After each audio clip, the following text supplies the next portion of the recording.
No lies. The Consolati were bound to always tell the truth and never lie. The documentation attests that, just as they wouldn't kill a hen, likewise they wouldn't lie even when in danger of their very lives. And they must not judge, in observance of the Gospel passage in which Jesus commanded them not to judge. Have you understood what was said by the ancients? Do not swear falsely, but fulfill your oaths to the Lord. But I say unto you, swear not at all, neither by heaven, for it is God's throne, nor by the earth, for it is his footstool, neither by Jerusalem, for it is the city of the great King. Neither swear by your head, because you cannot make one hair white or black. But let your communication be, yes, yes, no, no, for whatever is more than these comes of evil.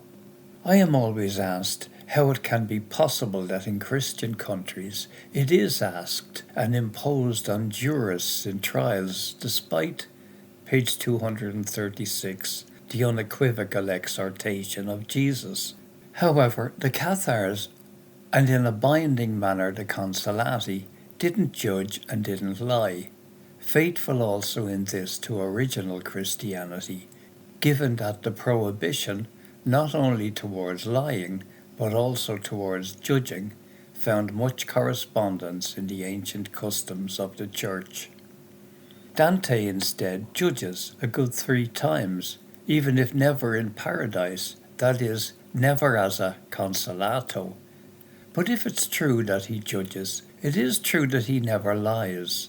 All of the comedy is a hymn to truth. There is no canto in Paradise in which Beatrice doesn't affirm that she tells him the truth, that she shows him the truth, she reveals the truth to him. She and the other blessed ones, hence everyone, as explained many times, see things through God, in the fountain from which springs all truth. And not only do they not lie and always speak the truth, they couldn't even lie. I've set it in your mind as something certain that souls in blessedness can never lie, since they are always near the primal truth. Paradise 4, 94 to 96. It's not just a case of speaking the truth. Truth is also a medium by which Beatrice guides Dante and Dante us. The same thing Jesus speaks of when he says, "Know the truth, and the truth will set you free." In contrast to this apotheosis of the truth in paradise, and just as relevant, is the role of the lie in hell. An aspect that has always raised perplexity is the moral order in Dante's hell.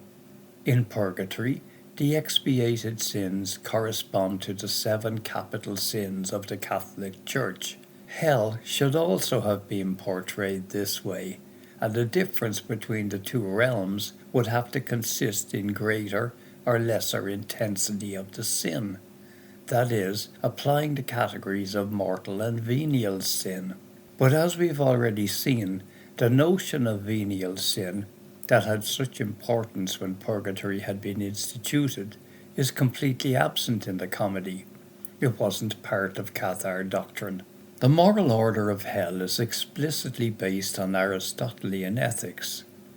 Virgil exhorts Dante to remember those words, page 237, of your ethics, that claim that the worst evil is that in which malice intervenes, that is, reason.